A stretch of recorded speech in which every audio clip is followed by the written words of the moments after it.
Richie Torres sent the letter, but oh god! But in particular, there were some comments in there about sort of dismissing. A lot of people did feel very upset at the time. I remember seeing it about dismissing what happened on October 7th as fantasy hallucinations. I mean, the UN has gone checked. Yeah, verified. no, you know what's ironic?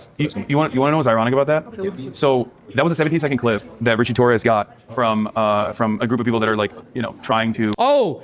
So you're just going to ask him? Hasan's doing the thing where it was out of context. It was out of context. Okay, so you just ask him, oh, so then do you believe there was systematic or mass happened on October 7th? Just ask him then, if it was out of context. Please, just ask him. Present this narrative that I am a vicious anti-Semite that is a it was just that you denied, yes, denialist. you denied the systemic. And what's really interesting about that clip is that I went back, because I was like, this doesn't make any sense. And I went back and I looked at the 17-second clip that he put in that. And it was actually from a broader conversation where I was arguing against someone who was denying rapes. And I was like, no, I think that there is a very high likelihood that sexual assaults occurred. And I even brought up the UN report that you're suggesting that that there was at least one documented instance of first-hand account testimony from one of the hostages that sexual assault had happened. And that there is no reason to disparage or to claim that it did not happen when there is at least evidence that it did. That's not what anybody's talking about. And that it had not changed the dynamic of genocide for me even a little bit. Okay. And I think that the way in which you said that to a lot of people sounded very, very dismissive. Especially to people who, you know, had relatives who were perhaps murdered or taken away. People who felt that, you know, the loss of life on that day. So let me ask you this question. Traumatic for the Jewish Let me ask you this question. How do you feel about the fact that every day 20 million Palestinians die compared to only one Jew? Let me ask you this question. Now that you know the broader context, do you feel as though, like, do you feel like you were maybe duped, misled by destiny, the DGGers? Duped. I don't want to say duped, but like that you saw this that was like very clearly out of context. Just ask him if he believes if systematic rape, mass rape as a weapon of war was used on October 7th. That's what it was about. Or if he just thinks that one happened, only one happened. Just ask him, did only one happen? Just ask him that. It's such a clear, easy, straightforward question. Does that change your opinion a little bit? Or do you feel like I'm running defense? I'm very much on the sort of, I've always been on the pro-Palestine side, a left-leaning person. So I never looked at what I saw and said, this is justification for blockade, genocide, anything like that. But I did see, you know, I'm also a humanitarian, and I think that it's important when you're trying to solve a conflict, or when you're trying to stop violence, that you honestly say what happened. And what happened was, you know, murderous militants went in to a music festival and murdered hundreds of teenagers in cold blood, and often massacred and mutilated them in ways that we have on camera. And that is deeply traumatic to me. Why is he like looking like he doesn't agree with that? Like, what does he not agree with? Oh, just ask him. God, he's such a pussy. God, he's such a pussy, dude. Oh my God, he won't own anything. Look at him. He's like, watch. He's like, say what happened. Watch. And what happened was, you know, murderous militants went in to a music festival and murdered hundreds of teenagers in cold blood, and often massacred and mutilated them in ways that we have on camera. And that is deeply traumatic to me. And I guess this was linking to a broader point that, yes, I understand this whole thing, but there is context to this, and you can't just sort of suggest any violent action is justifiable if they don't hold views you like. But this is in depth. I don't. Do you think I maintain that position? You know, it doesn't. No. But do you think I maintain that position? Do you think that I think that it was wholeheartedly justifiable? I think certainly you haven't been very clear in your comments. Wholeheartedly justifiable? Like that's what do you mean by wait? So was it partially justifiable? What was that? What an odd combination of words. I don't. But I don't. Do you think I maintain that position? You know, it doesn't. No. But do you think I maintain that position? Do you think that I think that it was wholeheartedly justifiable? I think certainly you haven't been very clear in your condemnations at times, and I've watched what you said. He used the secret trigger phrase, condemnation. Oh, you want me to condemn? You want me to condemn Hamas? Fine. Will you condemn the IDF? Okay. It doesn't seem, you know, for example, in the course of your talk, you didn't mention what happened on October 7th once. Yeah. You mentioned it as the start of the conflict. You didn't mention... I don't even think it's the start of the conflict. I actually, if you recall... Actually, the conflict starts in... are we going to say 67 or 48 or 47? 48 or 47. Maybe earlier. My guess is going to be 48, 47. Started the conversation, or maybe 1917, even before the inception of the state of Israel. There's a deliberate reason for why I did that, because I think it's important to understand the historical context in which violent resistance. There's no context for murdering hundreds of teenagers, is there? I think that there's always context. Just like there's context. I don't think it's a contextual justification. I think it's offering background and analysis. Analysis is not justification. I mean, this is a deliberative body, right? We're in a space for free speech and debate, and I think that. This is actually, ironically, one of the things that I don't like about debate is that there is a woeful misinterpretation that exists in this space, and that, especially when we talk about certain things, like certain subjects that are very difficult to broach in an open and honest manner, I think a lot gets lost in the nuance. And I think you understand where I'm coming from when I talk about this, like that October 7 is, I've never said that October 7 is like the inception or the first stage in what has unfolded. I think that it's important to understand the context in which violent resistance has evolved, whether it be Hamas or whether it be any militancy against like overarching oppressive colonial actions. But I suppose what I'm saying to you is there's time for nuance, and there's also time to say something is unequivocally evil and something is unequivocally unjustifiable. Oh, what a cringe. This kid sounds just as cringe on the other end. I'm wondering why you can say that correctly about the wealth of Israeli atrocities. But to actually fix this conflict and gain trust with people, you need to say that unequivocally about the murder of hundreds of teenagers at the Supernova Music Festival, their mutilation and often their rape. And I don't know why you can't say that. I don't. First of all, in terms of using the language of mutilation and rape, and also consistently saying that there is a contextual justification for it, I think the violence that states engage in, specifically an apartheid state, which you agree is Israel's an apartheid state. Okay, so the violence that an apartheid state engages in is oftentimes considered to be invisible. There is a tremendous Oh my God, it's the language of the resistance. number of documented. And prisons. There's a tremendous number of prisons. speakers and media representatives that have actively communicated all of the violence that has unfolded on October 7. I myself have also maintained the position that any kind of violence against civilians is completely unjustifiable. But I think it's more productive to at least be a resilient voice that, especially in the West, that tries to explain that these aren't barbaric monsters, that these are horrifying atrocities that they did, right? But that it is not coming out of a place of this antiquated anti-Semitic tendencies, or that they wanted to go out and like do mass rape, or any number of different ways in which people have, I think, in a very unhelpful way, tried to claim that there is no emancipatory ambition here, and that there is no valid. God, where does he learn these cringe emancipatory ambition? Yes, we are freeing the Gaza Strip with the murder rape at the festival. Like, we just kill one more partier, seize the LSD, my friends. We're so close to freeing Gaza, bro. Interest in wanting to be rid of Israeli sovereignty. Do you think that by invading the Gaza Strip, that they were not motivated by anti-Semitism, given the fact that they were murdering civilians indiscriminately? Invading the Gaza Strip? Sorry, by invading from the Gaza Strip into Israel. Yeah. Do you think that they were not motivated by anti-Semitism, given that they were murdering citizens? No, that is remarkable. No, the entire logic of Hamas. Yeah, no, I don't. On anti-Semitism. Oh, no. So they were trying to free the country, one party goer at a time. Don't recognise that, then you're never going to build any trust with the Jewish community. If you have people who are He doesn't care. He doesn't. What the fuck? How many Jews are in the world? Like 10, 12 million? How many Jews are there in the world? How many Jews in the world? 15 million? Okay, 15.7. Who cares? Who cares? And suggesting that your people don't have a right to exist. The slogan of the Houthis who so far is death to the Jews. I know, and I've been very They can exist. They just need to go exist in Europe or in Brooklyn. critical of that as well. Well, I don't know if that enough not to platform somebody and call them a sexy pirate. that person wasn't I don't know if you're. Whoa. The person that I brought on, just because he was famously known as being an attractive Houthi, who on his Instagram and his Twitter has multiple times said he's a Houthi, that guy wasn't even a Houthi, bro. Aware of this or not, but that was a 19-year-old Yemeni teenager that was actually not associated with the Ansar Allah movement at all. There is enormous debate about that, and it is highly unlikely he'd be fighting with them if he had no connections to them. And you were not. He was mentioning not. that in He the was. context He was of actually. He was not fighting with them. Then why'd you bring him on? If he was just a random Yemeni kid, why bring him on? There's a lot that gets lost in the translation, and certainly I think a lot of commentary has existed in the space of a conversation that I had 10 months ago, or at this 11 months ago, before the Ansar Allah administration was even designated as an official state-sponsored terrorist organization. Joe Biden had actually taken them out of that classification that Donald Trump had put them in because of the fact that they were moving on, that the Saudi-Iranian normalization had taken place. And that person, the 19-year-old Yemeni teenager, I originally thought was a Houthi, and I'm very open about that. And you Wait, then why would you? Wait, then why are you saying that he's not a? So how does it, if you brought him on because you thought that he was, then why the f you? What? perfectly happy to give him a hang. Oh, absolutely. I think that there is. It would have been a very different conversation. But having said that, if you think that I would have, like, there were points in that conversation where I asked them directly, "What do you Wait, I confronted him. think about Jewish people? What would you say if I were to tell you that there are a lot of Jewish people who are leading anti-Zionist protests in America?"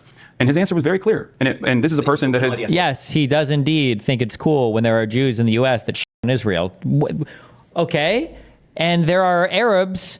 There are famous Arabs that also shit on Arab. What do you think about I was gonna say apostate prophet, but I shouldn't say that's an Arab shit on Arabs. That was a guy who's left the religion of Islam. But if I would point to a guy like him, Hasan probably hates that guy. That'd be my guess. Without even knowing anything about it, my guess is if Hasan has ever said anything about the apostate prophet guy, he says he hates this dude. He f***s him, right? I'm sure you can find these people that are like this. Like, what does that matter?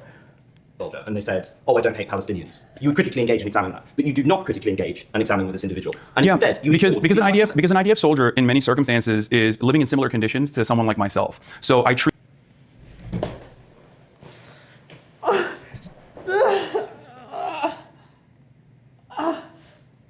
I don't know how many more of these psychic attacks I can handle. Oh. An IDF soldier is in many instances living in the exact same conditions as I myself, as a $4 million home.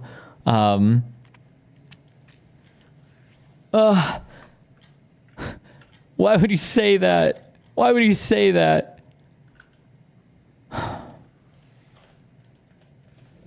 Palestinians. You would critically engage and examine that, but you do not critically engage and examine with this individual. And Yeah, instead, you because ignore an IDF soldier in many circumstances is living in similar conditions to someone like myself. So I treat someone in the Western world with like Nazi ambitions very differently. I think this is interesting because it suggests that you don't have a moral universalism. What I've heard from you is this very eloquent, and I agree with it, moral condemnation of the atrocities. But when we talk about the murder of gay people en masse in Yemen, when we talk about, for example, Tibet's oppression under China, or when we talk about what Hamas has done to gay people within that, or what they do to Jewish hostages, you enter this contextual blather. And it strikes me that these... Because you want to know why? You want to know why, bro? It's because if we weren't bombing them, they would be gayer than us, okay? They would be way more gay than us. You want to know why? Because Israel has killed significantly larger numbers of gay Palestinians than Hamas has.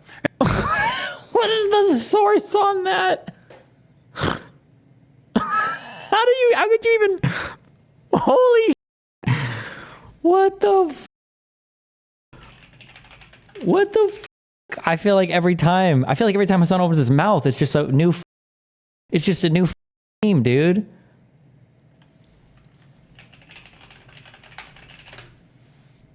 Jesus.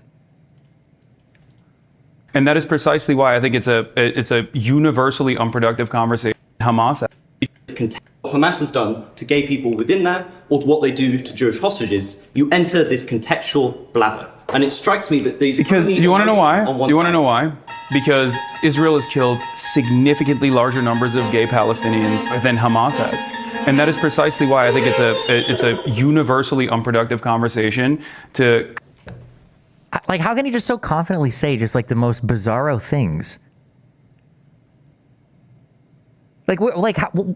I don't even know. Consistently talk about the many different moral failings, especially when I look at this with my own personal background, with the understanding that reactionary movements grow when there are outside forces that are invading a country. This is something that I actually talked about with respect to Ukraine as well, that while there were many movements within Ukraine that were constantly fighting against paramilitary groups that had started off as like offshoots of football hooligans, the Azov Brigade being one of them, that... Did he just try to characterize the war in the Donbass as the paramilitary neo-Nazi Azov battalion fighting against offshoots of football hooligan groups? Or did I misunderstand what he said there?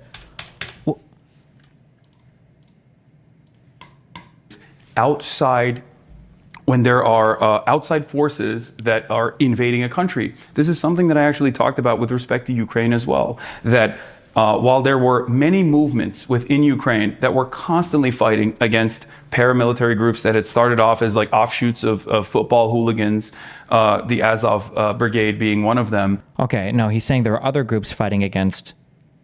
The Azov battalion is an offshoot of a football. Okay, I don't even know what level of propaganda we're even working on here. Okay. Once Ukraine was invaded by Russia, that the inevitable violence was going to make all of the most right-wing reactionary forces, the emancipatory forces that were going to dominate the country in perpetuity. We saw this with Iran, the destabilization of Iran back. Isn't that kind of the opposite though? Like in 2022, was it in 2022 or 2014? Wasn't Azov like formally rolled into the actual military proper, rather than them just being like kind of a weird paramilitary offshoot?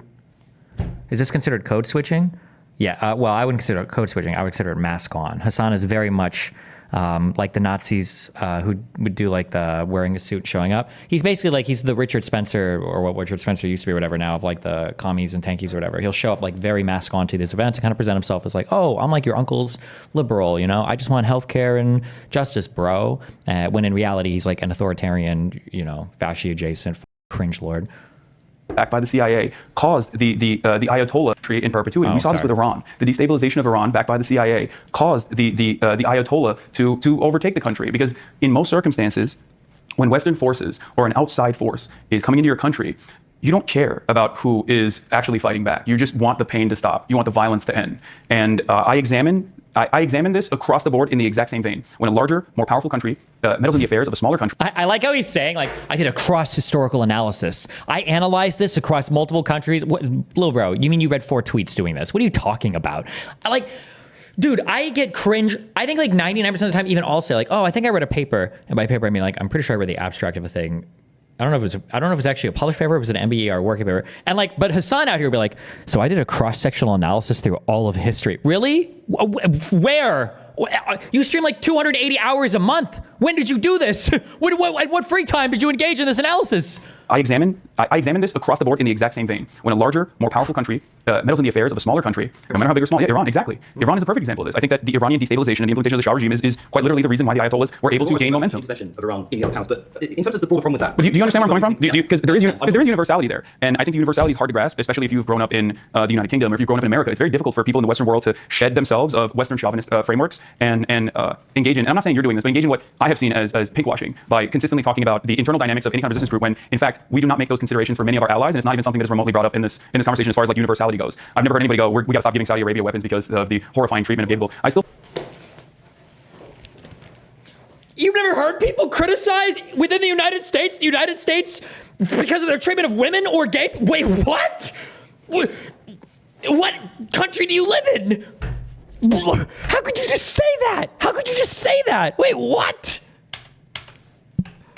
Frameworks and engage in. And I'm not saying you're doing this, but engage in what I have seen as pinkwashing by consistently talking about the internal dynamics of any kind of resistance group. And in fact, we do not make those considerations for many of our allies, and it's not even something that is remotely brought up in this conversation as far as like universality goes. I've never heard anybody go, we got to stop giving Saudi Arabia weapons because of the horrifying treatment of gay people. I still think it's unjustifiable, just like it's unjustifiable in Yemen. But ultimately, the way I look at it, if there's a much larger, much more powerful country that is getting unlimited weapons from the most powerful country on the planet, and they are engaging in wholesale slaughter, I think analyzing or interpreting the dynamic of like Hamas and gay people in that regard is ultimately not only unproductive, but also it's not something that is within our realm of power even. I think that these countries, my country, Turkey, for example, will inevitably, once they have breathing room, have the time and opportunity to be able to advocate for their own civil liberties. Because Oh, and he's doing the thing. The only reason why they hate the gays is because they're getting bombed so much. countries, my country, Turkey, for example, will inevitably, once they have breathing room. Where are all of these Middle Eastern countries that are chill with gay people that have had relative like periods of stability then?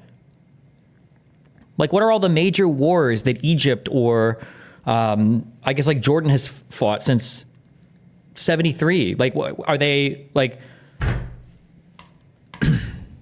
have the time and opportunity to be able to advocate for their own civil liberties? Because at the end of the day, the gay people that Hamas could potentially harm are still gay Palestinians. Does that make sense? And we come will inevitably, once they have breathing room, have the time and opportunity to be able to advocate for their own civil liberties. Because at the end of the day, the gay people that Hamas could potentially harm are still gay Palestinians. Does that make sense? And we have the benefit of living in the UK or in the United States of America, where we have undergone this process of civil liberties and advocacy for civil liberties and be able to overcome these issues like the structural hurdles, the systematic discrimination that gay people face. Like, I mean, think about Alan Turing. I think there are two issues. Sorry if I just respond quickly. I can just say, why was that the go-to example? I'm so confused. for a very long time, by all means. Sorry, No, it's fine. I would love to sort of offer some of Cambridgians sort of fantastic hospitality, maybe British culture. Maybe. Sorry, yeah, you're right. Sure. Can we film it? Can we still stream it? We can film. We'll go to a pub, have a pint. You know, we've been debating for a very long time. I love debating as well. I hate debating. Sorry, I am not. A lot of people think I'm fair enough to debate about things which you like fundamentally disagree with. Like, we don't get anywhere in society without doing that. Sure, but there's a line of people too. So The maybe language Hasan uses matches almost 100% of my experience in my childhood years taught in school in communist Cuba. Oh, I'm sorry, in communist China. Maybe he does the left-leaning. He's like the king mask on Marxist dude. Like he uses all the Soviet propaganda talking points when he's talking about the Western world. Like he's like, this is like an enemy of the state, like unironically. Like he has all of and he does it while being like a hyper-consumerist, hyper-capitalist. Holy yeah, I will get back. I appreciate that, Destiny. All right, bye. Remember to hit that like and subscribe, and don't forget the notification bell so that my videos show up right in your feed.